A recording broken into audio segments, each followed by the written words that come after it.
سورہ بقرہ آیت الکرسی کے بعد عنوان ہے اور بہت اہم مسائل پر مشتمل ہے۔ آیت الکرسی کے ذریعے اللہ نے آپ کا عقیدہ کیا بتایا 10 جملوں میں گزشتہ 2 ہفتوں میں واضح کیا گیا۔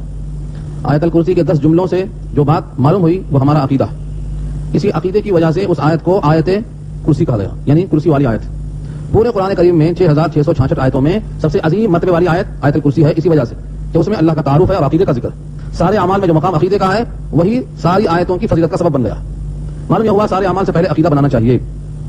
اگر عقیدہ درست نہیں ہے تو عظیم آیت الکرسی پر ایمان درست نہیں ہے۔ آیت الکرسی کو سمجھ کر اس کو مان کر چلنا ہے۔ اس کا ایک حصہ باقی ہے، وہ ہے لا اکراہ فی الدین۔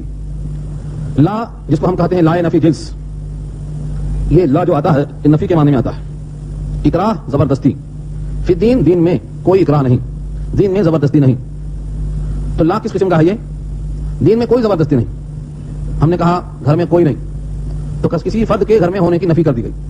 ایک تو نفی یہ آتی ہے، ایک نفی وہ بھی ہے لا صلاۃ الا بفاتحۃ الکتاب، سورہ فاتحہ کے بغیر کوئی نماز نہیں۔ ایسے ایک نفی اور آتی ہے لا صلاۃ لجار المسجد الا بالمسجد، مسجد کے پڑوسیوں کی نماز نہیں ہوتی مگر مسجد میں۔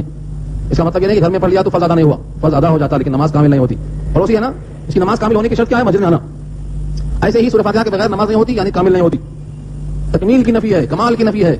ایسے یہاں فرمایا لا اکراہ فی الدین، دین میں کوئی زبردستی نہیں ہے، یعنی جو دین میں زبردستی کی وجہ سے آئے گا اس کا دین کامل نہیں ہوگا، اس کا دین کامل نہیں ہو سکتا۔ کیوں؟ دین کس چیز کا نام ہے؟ کیا رکوع سجدہ نماز کا نام دین ہے یا دین کچھ اور چیز ہے؟ دین کا سب سے رکن بڑا اعظم کیا ہے؟ وہ ہے تصدیق، قلبی تصدیق۔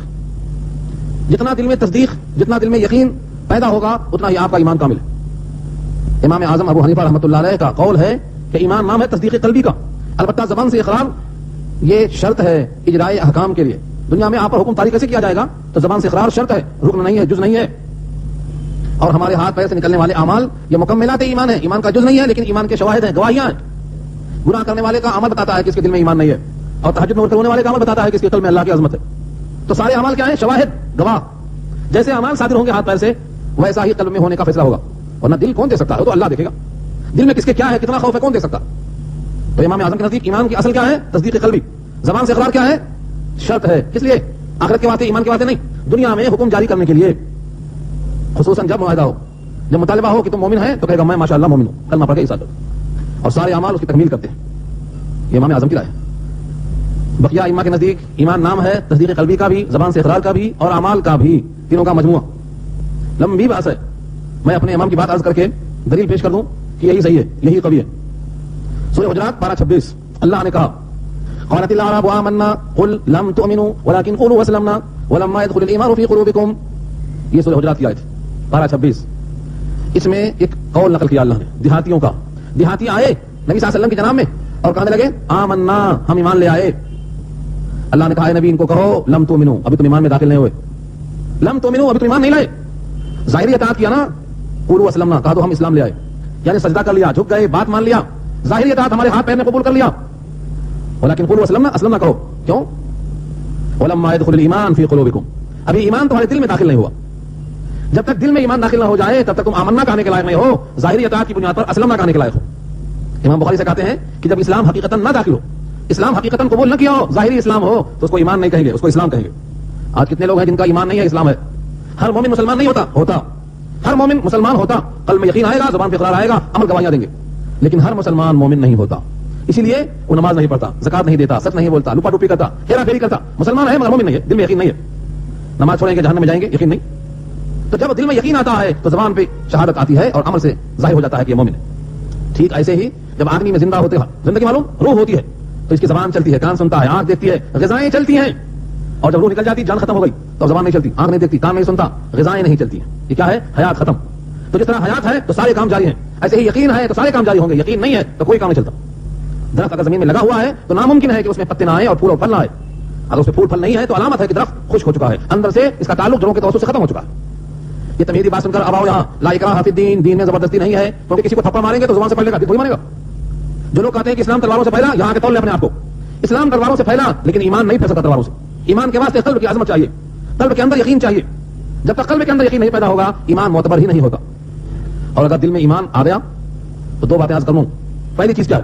اگر دل میں ایمان آ گیا تو 3 علامت ظاہر ہوتی ہے. 3 علامت تفصیل بہت ہے, مشکات کی روایت کتاب الرقاق کے اندر موجود ہے. جب نور ایمان قلب میں آ جاتا ہے تو 3 چیزیں ظاہر ہو جاتی ہیں. نمبر 1 التجافی عن دار الغرور. دار غرور کون سا گھر ہے؟ یہ دنیا. دھوکا. کیوں؟ ہمارا گھر ہے, ہماری دنیا ہے, ہم اس کے مالک ہیں, ہم سمجھتے ہیں ذرا روح نکل گئی تو غبارے کی طرح پھس ہو گیا. کدھر دنیا آپ کی؟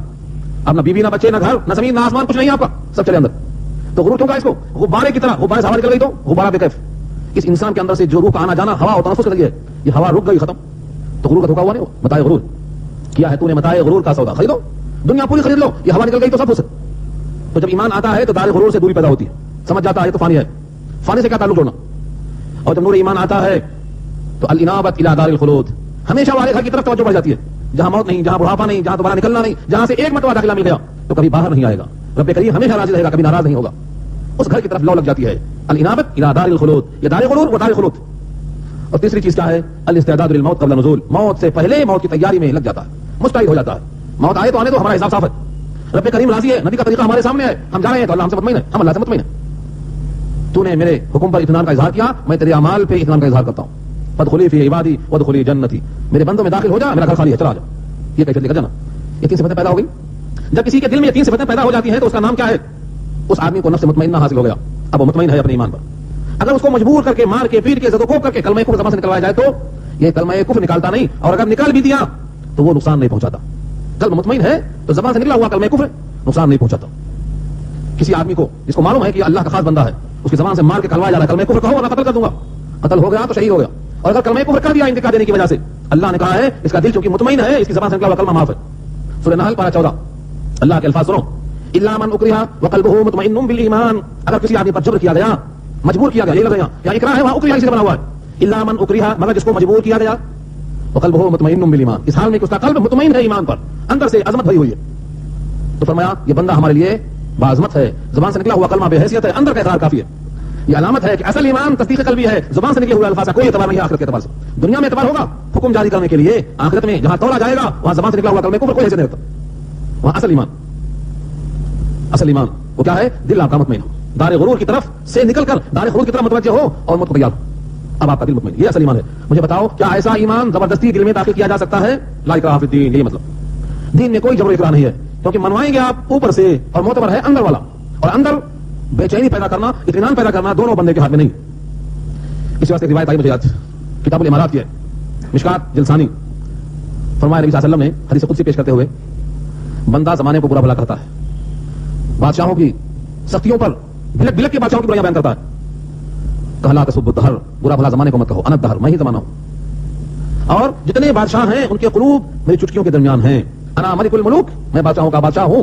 وقلوب الملوک فی بیدی, اور بادشاہوں کے دل میں چٹکی میں. اقلب کیف اشاء, جس طرح چاہتا ہوں پڑھتا رہتا ہوں, کبھی تم پر مہربان کبھی تم پر سخت, کبھی تم پر بادشاہوں کے دل مہربان کبھی تم پر سخت. جب ایسا ہو جائے تو مجھ کو راضی کرنے کی فکر کر لو, میں راضی ہوا بھی تم پر مہربان ہوں گے, اور میں غضبناک ہوا بھی تم پر غضبناک ہوں گے. اس کا مطلب کیا ہوا؟ دل کی عظمت اور دل میں اللہ کا تعلق جیسا ہوگا فیصلے ویسے ہوں گے. تو لا اکراہ فی الدین کا مطلب دین میں زبردستی نہیں ہے. اگر کوئی تلوار کے خوف سے اسلام میں آ جائے تو اس کا اسلام معتبر نہیں ہے, لیکن اس کا مطلب یہ نہیں کہ زبان سے اقرار کرنے والے کو آپ مسلمان نہ کہیں. 2 باتیں کروں گا اس پر میں. ایک مرتبہ نبی کریم محمد مصطفیٰ صلی اللہ علیہ وسلم الف الف مرہ بعدد کل ذرہ نے ایک لشکر بھیجا اسامہ کی سرگردنی میں. اسامہ بن لادن نہیں, اسامہ ابن زید ابن حارثہ رضی اللہ تعالیٰ عنہ لشکر بھیجا. لشکر میں مسلمانوں نے جہاں پر دیکھا آہستہ آہستہ فتح کرتے ہوئے آگے بڑھے. راستے میں ایک چرواہا ملا, بکریاں لے کے آ رہا تھا. اس نے ان سب کو دیکھ کر کے سباتو کہا, سباتو, میں اپنے دین کو بدل کر نیا دین مان لیا. صحابی کہتے ہیں پرانے دین کو چھوڑ کر نیا دین ماننا.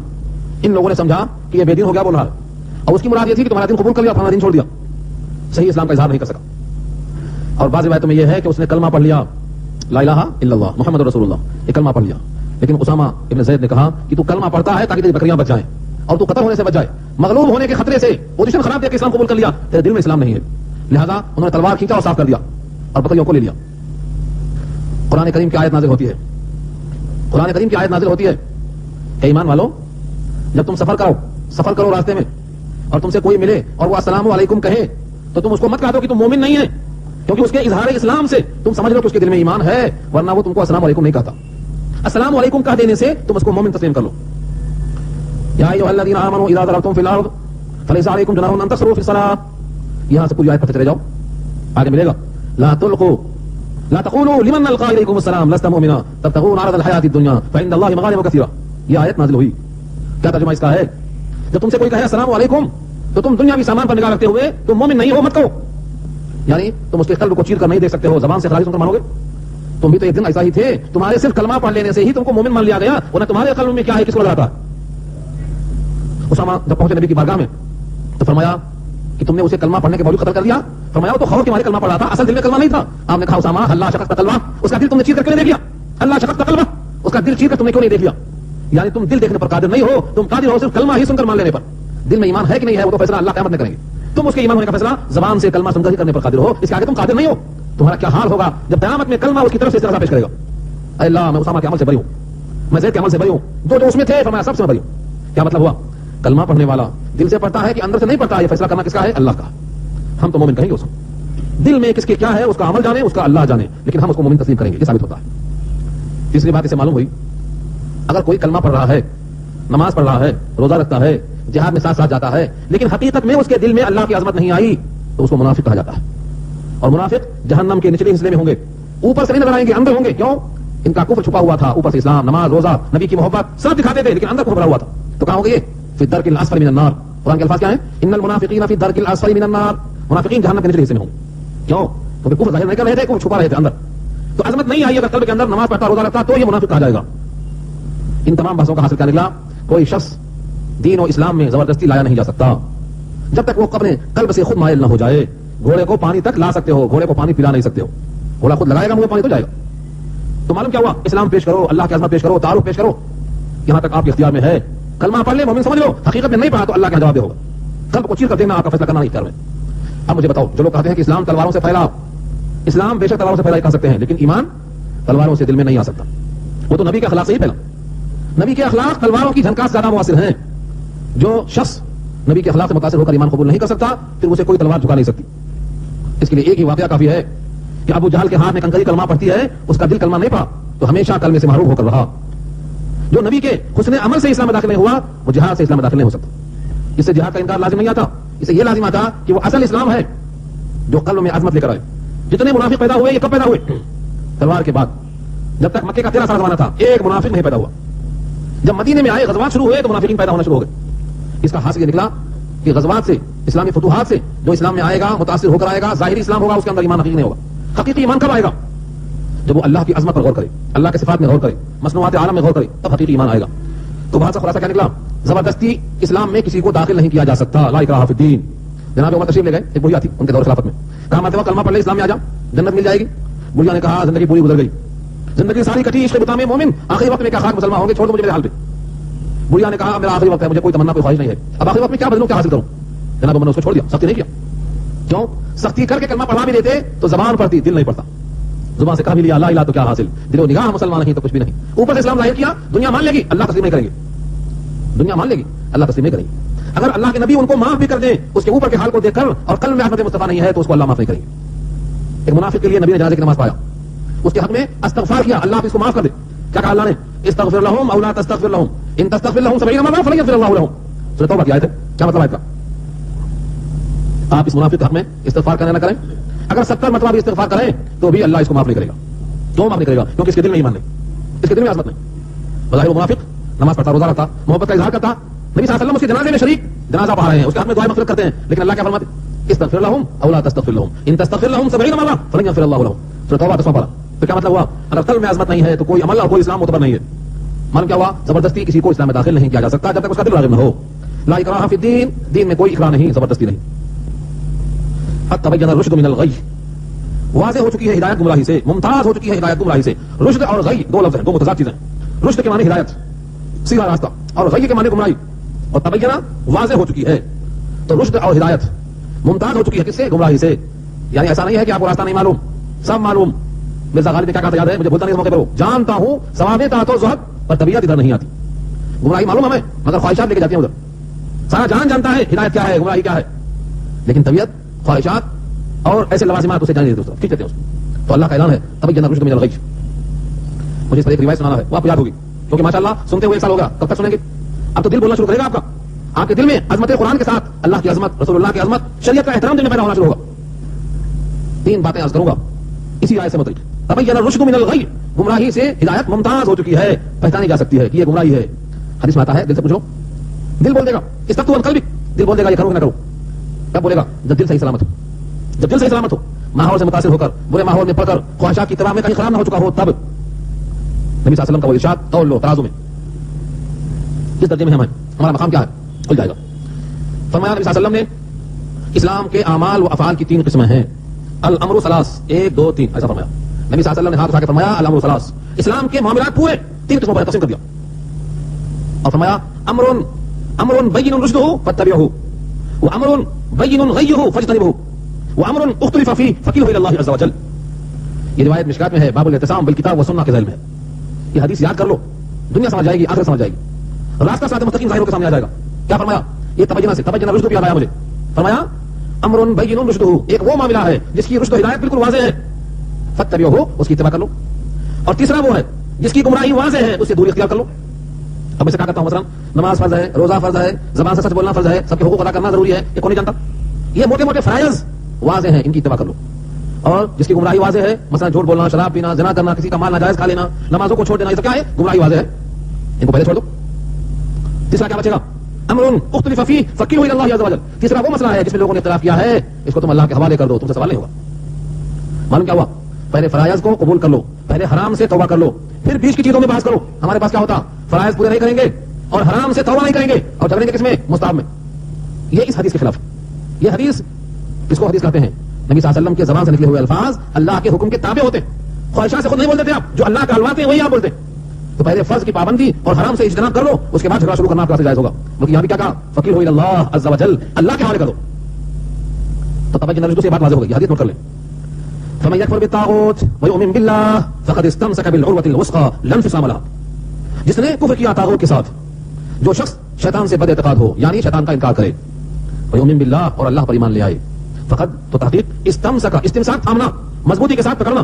کس کو پکڑا؟ العروہ، عروہ کے معنی کڑا، اسقا کے معنی مضبوط، مضبوط کڑا پکڑ لیا.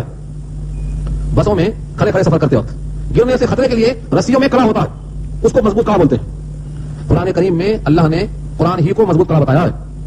قرآن کیا ہے؟ اللہ کی مضبوط رسی، ایک سرا اللہ کے ہاتھ میں، ایک سرا بندوں کے ہاتھ میں. واعتصموا بحبل اللہ جميعا، یہ حبل اللہ کون سا ہے؟ قرآن. اللہ کی رسی سے مراد کیا ہے؟ قرآن. اس کو پکڑ لو، اس کو پکڑنے والا اللہ تک پہنچے گا، اس کے ساتھ بولنے والا سچ بولے گا، اس پر عمل کرنے والا اجر پائے گا، ان کے ساتھ رہنے والا انشاءاللہ کبھی بھی محروم نہیں ہوگا. کبھی بھی ان کا ساتھی، ان کا ہمنشین محروم نہیں ہو سکتا، ان کا رفیق کار کبھی بدبخت نہیں ہو سکتا. یہ فرمایا. تو کیا ہے؟ کفر سے. فمن یکفر بالطاغوت، طاغوت سے جو انکار کرے اور اللہ پر ایمان لائے، اس نے مضبوط کڑا پکڑ لیا. یہ کڑا ٹوٹ سکتا؟ فرمایا نہیں. چھوٹ سکتا، غفلت میں، لاپرواہی میں، برے ماحول میں، سستی میں یہ چھوڑ سکتا ہے، ہاں ٹوٹ نہیں سکتا. ہمارے استاد، ان کا انتقال ہو گیا، ہم جب پڑھتے تھے بچپن میں، مولانا عابد صاحب مرحوم، اللہ غریب رحمت فرمائے، بڑے متقی پرہیزگار آدمی تھے. وہ فرماتے تھے کہ جب کوئی کنویں میں گر جائے، اس کو رسی پکڑائی گئی، پکڑ رسی، رسی پکڑ لے، تجھے نکالنا ہے اوپر، رسی پکڑ لیتا، راستے میں آتا، غفلت آئی ہوتی، رسی چھوڑ دیتا، پھر نیچے، پھر رسی ڈالتے، پکڑ رسی، رسی پکڑ لیتا، راستے میں لاتا، پھر چھوڑ جاتی، پھر پڑتا، پھر جا کر وہیں. کہا اس کو ایک بھنڈا لے کے مارتے جاؤ، ایک آدمی بھنڈا لے کے اس کے ساتھ مارتا جائے، سو مت جاتے جاؤ، سو مت، اوپر آنے تک مارتا ہی رہے تاکہ رسی کو چھوڑنے نہ پائے. ایسی غفلت تاری ہے کہ ڈنڈے پہ ڈنڈا مار رہے ہیں، رسی چھوڑ رہے ہیں. سارے ہندوستان کے علماء کہتے ہیں حرام مت پیسہ لو، حرام پیسہ مت لو، لیکن حرام پیسہ لینے میں کسی کو شرم نہیں آتی. تو کیا یہ رسی چھوٹ جا رہی ہے، ہم سے پکڑ نہیں چھوٹ جا رہی، پکڑ نہیں چھوٹ جا رہی. نکاح مسجد میں ہو رہا ہے کہ کیا یہ سنت سمجھ کر رسی کو پکڑنے کی کوشش، اور مسجد سے نکلتے ہی کیا ہے؟ ساری خرافات. کیا ہے وہ غفلت؟ جب تک ہم کعبے والے راستے پر چلیں گے نہیں، کعبہ پہنچیں گے نہیں. شریعت پر چلیں گے، صراط مستقیم ملے گا. شریعت چھوڑیں گے، کعبے تک نہیں پہنچیں گے. اشارہ کرتا ہے ترسم رسی بکعبہ آئی عربی کی راہ کی تو میرا بھی بترکستان است، اے دیہاتی مجھے خطرہ ہے تو کعبے کو نہیں پہنچے گا. کیوں؟ جس راستے پر چلتا جا رہا ہے، راستہ ترکستان جا رہا ہے، کعبے کو نہیں جا رہا. تو ہم تو چلتے ہیں خواہشات پر اور سوچتے ہیں چل رہے ہیں صراط مستقیم پر، کھا رہے ہیں وہ چیز جو حرام ہے اور سمجھتے ہیں کہ اس سے نور ایمان بڑھے گا، اولاد صالح بنے گی. شریعت کو چھوڑ کر سمجھتے ہیں خدا ہم سے کچھ ہو رہا ہے. صراط مستقیم پر چلنا ہے تو خواہشات کو ترک کرنا ہے. تو قوت الوسطیٰ کیا ہے؟ مضبوط کڑا یہ قرآن ہے، جو قرآن کریم کو پکڑ لے مضبوطی کے ساتھ. 2 شرطیں لگائی اللہ نے. پہلی شرط کیا ہے؟ یکفر بالطاغوت، طاغوت کا انکار کرے. نمبر 2، اللہ پر ایمان لائے. 2 شرطیں. ایک صاحب نے کہا کنویں میں کتا مر گیا، کتنا ڈول نکالنا؟ فرما دیا کہ 200 ڈول نکال دو، وہاں پاک ہو جائے گا. 200 ڈول نکال دیا اور کتے کو نکالا، کتے کو چھوڑ دیا. یہاں 2 شرط لگایا اللہ نے. پہلی شرط کیا ہے؟ یکفر بالطاغوت، پہلے طاغوت کا انکار کرو، ویؤمن باللہ، اس کے بعد اللہ پر ایمان لاؤ. ہمارے پاس کیا ہے؟ یہ بھی جاری وہ بھی جاری، کتا بھی آنے دو، پانی نکالنے دو. پانی نکلتا گیا، کتا وہاں پر رہا تو وہاں پر ہوتا نہیں. جو ہمارے پاس ہم کفر کا انکار نہیں کریں گے، ہم طواغیت کا انکار نہیں کریں گے اور اللہ پر ایمان رکھیں گے. یہ بھی جاری وہ بھی جاری. اللہ فرماتے ہیں مجھے ایسا ایمان تم سے پسندیدہ نہیں ہے. کیا میں آپ سے پوچھ سکتا ہوں سورہ زمر کے حوالے سے جتنے کافر تھے کیا خدا کا انکار کرتے تھے؟ وہ سورہ زمر میں کہا ہے کافروں کا قول نقل کیا اللہ نے ما نعبدهم الا ليقربونا الى الله زلفى. ہم اللہ کے ساتھ بہت سے معبودوں کی عبادت اس لیے کرتے ہیں کہ یہ معبودان چھوٹے چھوٹے ہمیں اللہ سے قریب کر دیں گے. اللہ کا انکار نہیں تھا. ہاں اللہ کے ساتھ غیروں کی پرستش تھی, اس کا نام شرک. کوئی کافر مکے کا خدا کا منکر نہیں تھا ایک بھی. اس کی دلیل چاہیے آپ کو 20واں پارہ پہلا صفحہ کھول لو. 20واں پارہ پہلا صفحہ 10 دلیل پیش کیا اللہ نے 10 آیتوں میں. وَلَئِن سَأَلْتَهُم مَّن خَلَقَ السَّمَاوَاتِ وَالْأَرْضَ لَيَقُولُنَّ اللَّهُ. یہ میرے الفاظ نہیں ہے. 20واں پارہ سورہ قصص. قصص سے پہلے کون سورت ہے؟ قصص سے پہلے کون سورت ہے؟ ہاں عنکبوت نہیں. اللہ اکبر. نمل کا آخری حصہ ہوگا. وَلَئِن سَأَلْتَهُم مَّن خَلَقَ السَّمَاوَاتِ. نمل کا آخری حصہ. ان سے پوچھو زمین و آسمان کس نے بنایا تو کیا کہیں گے؟ اللہ. انکار نہیں. ان سے پوچھو کہ مستر کی دعا کون قبول کرتا تو کہیں گے اللہ. ان سے پوچھو پانی کون برساتا تو کہیں گے اللہ. یہ سب اسی میں موجود ہے. سب ہے سات آیتیں مسلسل ہیں. لَيَقُولُنَّ اللَّهُ لَيَقُولُنَّ اللَّهُ لَيَقُولُنَّ اللَّهُ پڑھ لو کھول کے. تو کافروں کو بھی اللہ کے وجود کا انکار نہیں تھا. وہ اللہ کو بھی مانتے تھے, اللہ کے ساتھ غیر اللہ کو بھی مانتے تھے. یہ اللہ نے کہا ہے تم کافر, تمہارا ایمان معتبر نہیں. یہاں سن لو کان کھول کے فمن یکفر بالطاغوت, جو طاغوت کا انکار کرے پہلی شرط ویؤمن باللہ اور اللہ پر ایمان لائے فقد استمسک بالعروۃ الوثقی. اب اس نے تھاما ہے مضبوط کا. یہ کتنا مضبوط ہے, اتنا مضبوط ہے لا انفصام لها, اس کو کسی طرح سے کوئی شکست نہیں. ٹوٹتا ہے انفصام کے معنی چھوٹ جانا, کھل جانا, ٹوٹ جانا. لا انفصام لها ابھی ٹوٹ نہیں سکتا.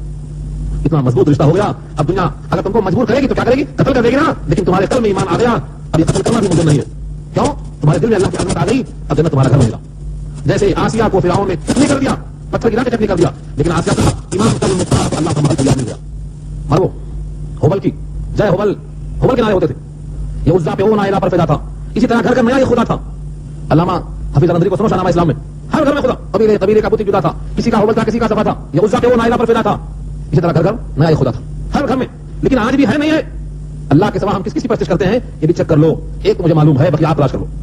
وہ ایک کون سا ہے؟ اس کے پہلے 10 آ چکا ہے. اور یہ آیت 12 سوچ سوچ کے پڑھو. لا الہ الا اللہ ہم پڑھتے ہیں, کوئی معبود نہیں سوائے اللہ کے. لیکن اللہ فرماتے ہیں تمہارا ایک معبود اور ہے, وہ تمہاری ہوا و حوث ہے, تمہاری وہ خواہش نفس ہے. افرأیت من اتخذ الہہ ہوا. یہ میرے الفاظ نہیں ہے, جس کتاب پہ ایمان ہے وہی کتاب کے الفاظ ہیں. 25واں پارہ سورہ جاسیہ آیت نمبر 23 کھولو, ہے تو دیکھ لو کیا ترجمہ ہے. اے نبی صلی اللہ علیہ وسلم کے آپ اس آدمی کو دیکھا جس نے اپنے خواہشات کو اپنا خدا بنا لیا ہے. جو دل چاہتا وہی کرتا ہے, جو خدا چاہتا وہ نہیں کرتا. جو خواہش کہتی ہے وہی کرتا ہے, جو مصطفیٰ کا حکم ہے وہ نہیں کرتا. تو اس کا معبود کون؟ اس کا معبود اللہ نہیں ہے, اس کا معبود ہوا و حوث. اس کا برا انجام وہی بیان کیا گیا. یہاں دیکھ لو فمن یکفر بالطاغوت میں یہ بھی آتا ہے. ہم شریعت کا احترام کریں اور اپنے قلب کے اندر شریعت کو سب سے مستحکم سمجھیں. خدا کے حکم کے سامنے کسی کے حکم کو قبول نہ کریں. یہ ہے فمن یکفر بالطاغوت. فمن یکفر بالطاغوت, طاغوت کا انکار کرے. اس زمانے کا طاغوت میں نے عرض کر دیا خواہش. بلاؤ شرعی فیصلہ ہو, محکمہ شریعہ میں آؤ, خدا کا فیصلہ, رسول اللہ کا فیصلہ, قرآن کا فیصلہ, علماء کی کونسل کا فیصلہ. بولتا مجھے منظور نہیں. کیوں؟ میرا حق جا رہا ہے, میرا حق جا رہا ہے, اور مل رہا ہے تو بھاگ کیا تھا. محکمہ شریعہ میں ان کی درخواست آئے گی جن کو ملنا ہے, اور جن کے پاس سے نکلنا ہے ان کی درخواست نہیں آتی. بلائے تو نہیں آتا. کیا بولتا میرا جا رہا ہے. یہ دلیل ہے ایمان کی, قرآن کی عظمت کی دلیل ہے, مصطفیٰ کے حکم کو ماننے کی دلیل ہے. یہ سراسر کفر ہے. اور یہ میں نہیں کہتا ہوں. 5واں پارہ سورہ النساء اللہ نے خود فرمایا ہے الم تر الی الذین یزعمون انہم آمنوا بما انزل الیک. یہ پوری آیت پڑھ لو. تم نے دیکھا ان کو جو گمان رکھتے ہیں کہ ہم ایمان لائے اس کتاب پر جو نازل کیا اللہ نے, حالانکہ جب ان کو بلایا جاتا ہے کتاب اللہ کے فیصلے کی طرف تو اس کا انکار کر دیتے ہیں اور شیطان کے راستے پر چل دیتے ہیں, طاغوت کی طرف چل دیتے ہیں. حالانکہ ان کو حکم دیا گیا ہے کہ شیطان کا انکار کریں, مصطفیٰ کا اقرار کریں. آج ایسا ہو رہا, محکمہ شریعہ کی طرف مسلمان آنے کو تیار نہیں. ہزاروں روپے خرچ کرے گا, سینکڑوں دھاپوش کرے گا, اپنی گھر کی عزت کو سرے بازار رسوا کرے گا. گھر کے وہ راز جو دوسرے مردوں کو سننا جائز نہیں ہے وہ بسرے محفل پکار کے ایسے انداز سے پیش کرے گا کہ رسوائی ناچتی ہے وہاں پر. لیکن شریعت کا فیصلہ قبول نہیں, علماء کا فیصلہ قبول نہیں. یہ سب کیا ہے؟ یہ ہمارے اندر کا کفر ہے. وہ روایت میں سنایا تھا, آپ کو یاد ہوگی. اگر کسی کے حق میں نبی فیصلہ کر دیں اور حقیقت میں وہ اس کا نہ ہو تو فرمایا کہ میں نے اس کو جہنم دیا ہے, چاہے تو لے چاہے ٹھکا دے. کسی کے فیصلہ کرنے سے حلال نہیں ہوتا. حلال کب ہوگا؟ جب وہ آپ کا حق بنتا ہے اور صحیح حق بتانے والے علماء ہیں. علماء کی کونسل میں آنا ایمان کو بچانا ہے. علماء کی کونسل سے گریز کرنا یہ طاغوت کی اتباع, یہ طاغوت کا انکار نہیں. تو فمن یکفر بالطاغوت, جو طاغوت کا انکار کرے اور اللہ پر ایمان لائے اس نے مضبوط کڑا پکڑ لیا ہے. غیر شرعی فیصلہ ماننا اور شرعی فیصلہ نہ ماننا یہ الٹا ہے جو ہم کر رہے ہیں. راستہ کامیاب نہیں جائے گا, کفرستان جا رہا ہے. تو طاغوت دو نکلے, ایک غیر شرعی فیصلہ ماننا اور شرعی فیصلہ چھوڑا دینا, اور ایک اپنی خواہشات پر چلنا, خدا کا حکم ٹھکرا دینا. یہ دو طاغوت ہیں اس زمانے کے. فمن یکفر بالطاغوت ویؤمن باللہ, جو شخص انکار کرے بد اعتقادی کا اور اللہ پر ایمان لائے اس نے مضبوط کڑا پکڑ لیا ہے. لا انفصام لها, اب اس کو ٹوٹنا نہیں ہے, چھوٹنا بھی نہیں ہے. واللہ سمیع علیم, اللہ سننے والا جاننے والا ہے. اللہ ولی, اللہ ولی ہے. کس کا ولی ہے؟ الذین آمنوا, جو ایمان لے آئے ان ایمان والوں کا ولی اللہ ہے. ولی کے معنی کار ساز, کام بنانے والا, آڑے وقت میں ساتھ دینے والا, یہ ولی ہے. جیسے کوئی بزرگ کسی بچی کا ولی بنتا ہے تو کیا مطلب ہوتا؟ سرپرستی, اس کے ہر دکھ درد میں کام آنے والا. تو ایمان والوں کا ولی کون ہے؟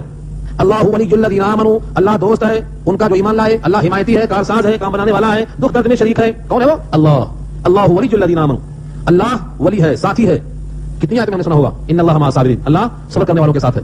مگر صابر اپنے ساتھ محسوس نہیں کرتا. کیوں؟ ایمان کی کمزوری. ورنہ صابر اگر زبان سے آہ بھر دے تو اس کی آہ رائگاں نہیں جاتی، کوئی ہتھیار کی ضرورت نہیں، آہ کافی ہے اس کی.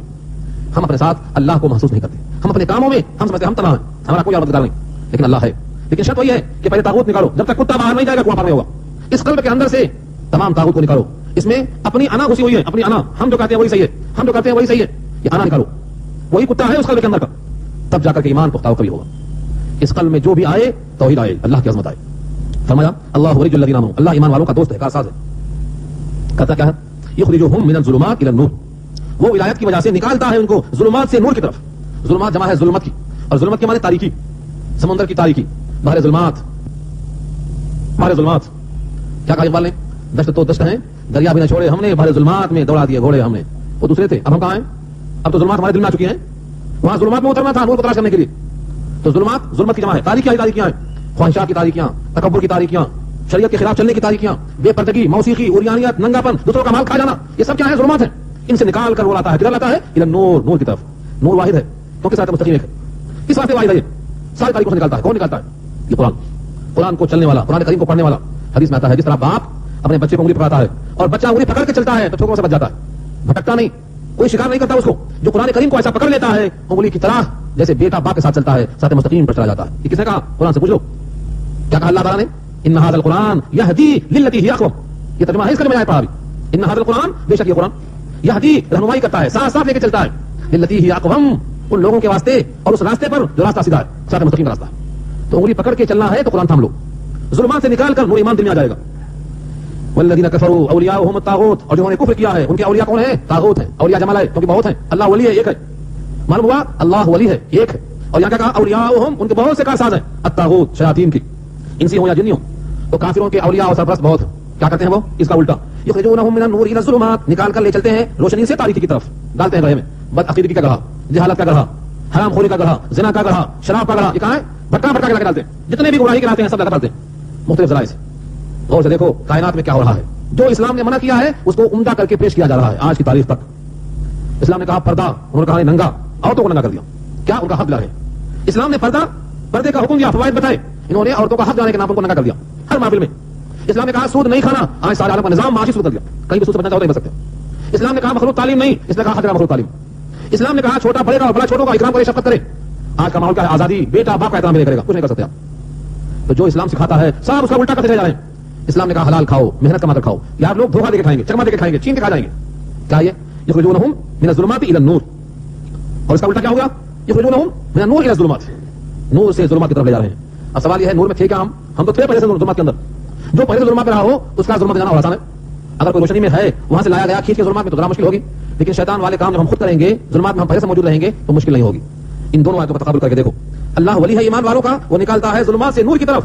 اور کافروں کا سرپرست کون ہے؟ شیاطین ہیں، وہ نکالتے ہیں نور سے ظلمات کی طرف. کہاں جائیں گے یہ نکل کے؟ اب اولئک اصحاب النار، یہ جہنم والے ہیں، ہم فیہا خالدون، ہمیشہ رہیں گے اسی میں. اللہ کی شان ہے، کتنا واضح پیغام دے دیا. اب کہا دیکھو ظلمات کی طرف بلانے والے کیسی بحث کرتے ہیں اور ایمان کی دعوت دینے والے کیسا دکھاتے ہیں. ایک بحث پیش کر دیا اللہ نے. ایک طرف ابراہیم ہے جو رب کے خلیل ہیں، اور ایک طرف نمرود ہے جو کفر کا اور طاغوت کا لشکر کا سربراہ ہے. دونوں کا مقابلہ پیش کر دیا. دیکھو کفر ایسا آتا ہے، ایمان ایسا آتا ہے. یہ نور کا راستہ دیکھو، یہ عظمت کا راستہ دیکھو. الم تر الی الذی حاج ابراہیم فی ربہ، کیا تم نے دیکھا نہیں ان لوگوں کی طرف جس نے محاجہ کیا، مقابلہ کیا، بحث کیا ابراہیم سے فی ربہ، ابراہیم کے رب کے بارے میں. کیا کہا؟ ان آتاہ اللہ الملک، یہ کہ اللہ نے اس کو ملک دیا. دیکھو ملک کا ناجائز استعمال، بادشاہ کا ناجائز استعمال جب بھی تھا آج بھی ہے. ان آتاہ اللہ الملک، اللہ نے ملک دیا تھا، بجائے شکر ادا کرنے کے غرور پیدا ہو گیا. غرور آ جاتا. خدا جب اسے دیتا ہے نزاکت آ ہی جاتی ہے. بادشاہ مل گئی کیا واقعی ہے؟ اب بادشاہ جب آتی ہے تو غرور آتا ہے. ولید بن مغیرہ کو غرور کیوں آیا تھا مکے میں؟ کہا تھا کہ 10 فرشتوں سے میں تنہا لڑ لوں گا، باقی 9 ہے کل جہنم کے اندر. جو کارندے ہو کتنے ہیں؟ سورہ مدثر میں اللہ نے کہا 19 صرف 19 سے 10 سے میں تنہا لڑ لوں گا اور 9 سے تم لوگ دیکھ لینا. پورے مکے والے مل کے تنہا. کیوں؟ اللہ نے کہا اچھا بیٹے دیا نا میں نے تم کو، بنینا شہودا، بیٹے بہت دیا تھا تم کو جو حاضر رہے، دائیں بائیں آگے پیچھے بھرمار تھی بیٹوں کی. وہ مالم ممدودا، اور مال تھا طائف سے مکہ تک، لمبے باغات تھے. تو مال دیا، اولاد دیا، غرور پیدا ہو گیا. آج جن مسلمانوں کے پاس مال نہیں ہے وہ تھوڑا بہت ٹھیک بھی ہے، اور پیسے والے تو فجر میں اٹھتے نہیں. کیا بولتے؟ پیسہ آ گیا توڑنا. اب تو نیند ہمیں پیاری ہے. تو اللہ تعالیٰ جب مال دیتا ہے تو اس مال کی محبت دل میں ایسا بیٹھ جاتی ہے، وہ سمجھتا ہے مال آیا تو سب آ گیا، اب کچھ باقی نہیں. حالانکہ ایسا سوچتا تو ایمان ہے ایمان ہے کچھ نہیں ہے تو غم کی بات نہیں، اور سب کچھ ہے ایمان نہیں ہے تو کس طرح کی بات، یہ تو ہونا چاہیے تھا۔ تو کیا کہا ابراہیم نے؟ مال بہت آ گیا تو ابراہیم سے مباحثہ شروع کر دیا۔ اذ قال ابراہیم، جب ابراہیم نے کہا ربی میرا رب الذی یحیی و یمیت، جو جلاتا ہے اور مارتا ہے، جلانا اور مار دینا، حیات اور موت میرے رب کے قبضے میں ہے۔ قال نمرود کہتا ہے انا احیی و امیت، میں بھی تو مارتا جلاتا ہوں۔ کیسے؟ کہا دو قید لاؤ، دو قید لایا جیل خانے سے، ایک کی گردن مار دیا، ایک کو چھوڑ دیا، کہا دیکھو میں جلاتا ہوں مارتا ہوں۔ ابراہیم نے دیکھ لیا بالکل بدھو ہے، اس کو مارنا جلانا نہیں معلوم، ایک کو قتل نہیں کیا، ایک کو قتل کر دیا، اسے کیا سمجھتا ہے جلاتا ہوں اور مارتا ہوں، جلانا کیا ہے مارنا کیا ہے اسے کیا معلوم، ایک وقت کی غذا دینے پر قادر نہیں ہے، ایک مکھی کا ایک پھل بنانے پہ قادر نہیں ہے، سمجھتا جلاتا ہوں اور مارتا ہوں، بدھو ہے۔ دلیل بدل دیا، کہا اچھا ادھر سے آؤ۔ قال ابراہیم نے کہا فإن اللہ یأتی بالشمس من المشرق فأتی بها من المغرب، اللہ تو لاتا ہے سورج کو مشرق سے تو اس کو نکال دے مغرب سے، آج کا سورج طلوع ہو جائے مغرب سے، دیکھنا ہے تجھے۔ فبہت الذی کفر، مبہوت ہو گیا کافر، ہکا بکا ہو گیا، کیا کرے وہاں تک ہاتھ پہنچتا، جب سے بنا ہے سورج اور چاند نظام سر منہ حرام نہیں کیا ایک سیکنڈ کے واسطے بھی، ایک سیکنڈ کا فرق نہیں آیا، جس تاریخ کو جہاں سے نکلا جتنے وقت میں نکلا اس تاریخ کو ہمیشہ اس وقت نکلتا ہی رہے گا، کب تک؟ جب تک اس کا حکم ہے، اس کا حکم کب تک رہے گا وہ اسی کو معلوم ہے۔ ہماری حیات کب تک؟ جب تک دل چلتا رہے اس کے حکم سے، کب بند ہوگا ہمیں نہیں معلوم، ہمارا دل ہے ہم کو نہیں معلوم، ہماری آنکھ ہے ہم کو نہیں معلوم، جس کے پیٹ میں بچہ پلتا ہے اس ماں کو نہیں معلوم، کس کو معلوم؟ اللہ کو معلوم۔ یہ ہے ومن آیاتہ ان تقوم السماء والارض بامرہ، زمین و آسمان قائم ہے اس کے حکم سے، ایسے سورج اور چاند بھی اس کے حکم سے قائم ہے۔ فبہت الذی کفر، کافر دھکا بکا ہو گیا، کوئی جواب نہیں۔ واللہ اور اللہ لا یہدی القوم الظالمین، اللہ ہدایت نہیں کرتے ہیں ظالم قوم کو، جو ظلم کرے اور جان بوجھ کے حق کا انکار کرے وہ ظالم ہے، اللہ ہدایت اس کو نہیں دیتے۔ یہاں سے ایک بات معلوم ہوئی، اگر ہم جان بوجھ کر ہدایت کو ترک کریں گے، جان بوجھ کر خواہشات کی اتباع کریں گے اور جان بوجھ کر شریعت کو ٹھکراتے رہیں گے تو ایک دن ایسا آئے گا ہم کو ہدایت سلب کر لی جائے گی، سارا جہان کچھ بھی کہے ہمارا اندر سے قبول حق کا جذبہ سلب ہو جائے گا۔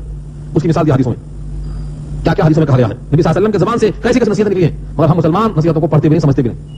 کہا جب بندہ ایک گناہ کرتا ہے یعنی خلاف شریعت ایک کام کرتا ہے تو اس کے دل پر ایک سیاہ نقطہ پڑ جاتا ہے، ایک سیاہ نقطہ، اگر توبہ کر لیا تو نقطہ دھل جاتا ہے، دل پھر صاف، اور توبہ نہیں کیا تو ایک نقطہ پھر پڑتا ہے، پھر گناہ کیا پھر نقطہ، پھر گناہ کیا پھر نقطہ، یہاں تک کہ پورا دل سیاہ ہو جاتا ہے۔ اب وہ زنگ آلود ایسا ہو گیا کہ اب اس میں حق جاتا نہیں، بند ہو گیا۔ یہ کب ہے؟ جب گناہ کرتے کرتے کرتے دل سیاہ ہو جائے، اتنا سیاہ ہو گیا ختم اللہ علی قلوبہم وعلی سمعہم وعلی ابصارہم، اب اس کے دل پر اللہ نے مہر لگا دیا، کان پہ مہر لگا دیا، آنکھ پر ڈال دیا، اب حق گھستا نہیں۔ آج ایسا ہی نظر آتا ہے، معلوم ہوتا ہے کہ حق دل میں جانے کا راستہ بند ہو گیا۔ تو ظالم کو ہدایت نہیں ملتی کب؟ جب وہ ظلم کرتے کرتے راستہ خود بند کر لے۔ مثال دیا ہے کافر نے، ایک چھری ہے، کام کاٹنا ہے لیکن اس کو آپ نے پھینک دیا، زنگ آلود ہو گئی، اگر فوری زنگ صاف کر دیا تو چھری کام میں آئے گی، اور زنگ صاف نہیں کیا تو زنگ آلود ہو کر وہ نکمی ہو جائے گی، اب کبھی بھی کاٹنے کے لائق نہیں رہے گی، زنگ آلود ہو جائے گی۔ اسی کو فرمایا نبی صلی اللہ علیہ وسلم نے اپنے الفاظ میں، الا الا آگاہ رہو، کان کھول کے سن لو، تم جتنے انسان ہیں تمہارے جسم میں ایک لوتھڑا ہے، الا فی جسدکم مضغہ، ایک لوتھڑا ہے، مضغہ مانے گوشت کی بوٹی، اذا صلحت صلح الجسد کلہ واذا فسدت فسد الجسد کلہ الا وہی القلب، جب وہ لوتھڑا صحیح رہتا ہے تو سارا جسم صحیح رہتا ہے، وہ لوتھڑا خراب ہو گیا سارا جسم خراب ہو گیا۔ آگاہ رہو، وہی دل ہے، وہی دل ہے، وہی دل ہے۔ آج دل صحیح ہے تو جسم صحیح ہے ظاہری اعتبار سے بھی، اور دل صحیح ہے جسم صحیح ہے آخرت کے لحاظ سے بھی۔ دل بگڑتا ہے تو اعمال بگڑتے ہیں، دل بگڑتا ہے تو موت صحیح آتی ہے۔ تو بندہ ظالم کب ہوگا؟ جب اپنے جان بوجھ کر خدا کا حکم ٹھکرا دے، ہدایت اس کو نہیں مل سکتی ہے۔ او کالذی مر علی قریۃ، جی بھائی ہاں دل کی اصلاح کے لیے نسخہ پوچھ رہے ہیں، اتنا بولتے ہو تو نسخہ بتا کے جاؤ۔ فرمایا نبی صلی اللہ علیہ وسلم نے لکل شیء ثقالۃ وثقالۃ القلوب ذکر اللہ، ہر چیز کے رگڑ کر صفائی کا ایک سائیکل ہوتا ہے۔ کھانا پکایا شادی خانے میں، نیچے سے بریانی لگ گئی، جل گیا، کالا ہو گیا، کیا کرتے ہیں اس کو؟ تلائی کرتے پھر چکنا ہو جاتا، لیکن وہ کلائی کرنے کا برتن وہی کام میں آتا، یہ دل میں گزرنے لگ گیا تو فرمایا دل کی صفائی کا ذریعہ ہے اللہ کی یاد، لکل شیء ثقالۃ وثقالۃ القلوب ذکر اللہ، ذکر اللہ، اللہ کی یاد میں جتنا روبیں گے آپ کا دل صاف ہو جائے گا۔ ذکر اللہ بھی سب کو نہیں آتا، صحبت چاہیے۔ یا داؤد، اے داؤد میرے پیغمبر، او بھی ماں ہو وہ طیر، پہاڑ بھی ان کے ساتھ ذکر کرتے تھے، پرندے بھی ان کے ساتھ ذکر کرتے تھے، تو ذکر کرنے کا ایک ماحول بنتا۔ آپ چاہتے ہیں ہم سب گھر میں کر لیں، گھر میں کیا ہے؟ گھر میں سے نکل کے مسجد میں آنا، یہاں ماحول ملتا، اہل اللہ کی محفل میں آنا ماحول ملتا، تنہا ذکر کرنے سے نفع نہیں آتا، ماحول ملتا۔ اب یہ گھنٹے کا آپ سے قرآن سنتے ہیں، یہ کلام پاک گھر میں آپ کے موجود ہے، پڑھ لو کھول کے، اتنا اثر ہوتا کیا؟ ہاں ہوتا اثر ضرور، مگر محفل میں بیٹھ کر متوجہ ہو کر انہماک کے ساتھ ہم گوش ہو کر جو بات دل میں آتی ہے ایسا ٹھوک بجا کے نہیں آتی۔ تو وہاں ہر بات کے ساتھ گانے کی بھی آتی، بچے کی بھی آتی، پائل کی جھنکار کی بھی آتی، کوئی فلاں صاحب کوئی جگہ صاحب بھی آتے۔ یہاں کیا ہوتا ہے؟ ازدل خیزت بردل لذت، دل سے نکلتی دل میں اترتی، یہاں کوئی خلل نہیں ہوتا، شیطان بھی گھبراتا یہاں ہوئے، کیوں؟ اعوذ باللہ پکڑ بیٹھے ہیں، ہم اللہ کی پناہ لے کر بیٹھے۔ تو محفل میں آنے سے فائدہ ہوتا ہے، اسی واسطے اللہ کا حکم بھی ایسا ہی ہے۔ کیا کہا اللہ نے؟ یا ایھا الذین آمنوا اتقوا اللہ وکونوا مع الصادقین۔ اور ایک الائے سن لو، فرمایا نبی صلی اللہ علیہ وسلم نے بندہ اللہ سے یوں کہے اللہم آتی نفسی تقواہا انت ولیہا ومولاہا وانت خیر من زکاہا، یہ دعا کرے دل صاف ہو جائے گا۔ یہ دعا ہم نے پنسوں میں درج کر دی ہے، کھول کے دیکھ لو دعاؤں کے بیان میں۔ اللہم آتی نفسی تقواہا، کیا ترجمہ؟ اے اللہ میرے نفس کو اس کا تقوی عطا فرما، انت ولیہا ومولاہا، آپ اس کے کارساز ہیں، آپ اس کے مولا ہیں۔ دیکھو آیا نا مولا، یہ ولی سے بنا ہے مولا۔ اور کیا فرمایا؟ وانت خیر من زکاہا، اور آپ بہتر ہیں جو اس کو دھل سکتے ہیں، ہم دھل نہیں سکتے. اس کو دھلائی کرنے کے لیے کوئی اور رہ نہیں، اس کو دھلنے والے آپ ہیں. اور ایک روایت میں یاد آیا، فرمایا اللہم مغفرتک اوسع من ذنوبنا ورحمتک ارجع عندنا من اعمالنا. اے اللہ آپ کی مغفرت ہمارے گناہوں سے زیادہ وسیع ہے اور آپ کی رحمت ہمارے اعمال سے زیادہ قابل امید ہے، اس لیے ہمارے قلب کو آپ دھل دیجیے. تو اس قسم کی بہت سی دعائیں ہیں، صحبت میں رہیں، استفادہ کریں. آگے بہت طویل واقعہ ہے. او کالذی مر علی قریۃ سے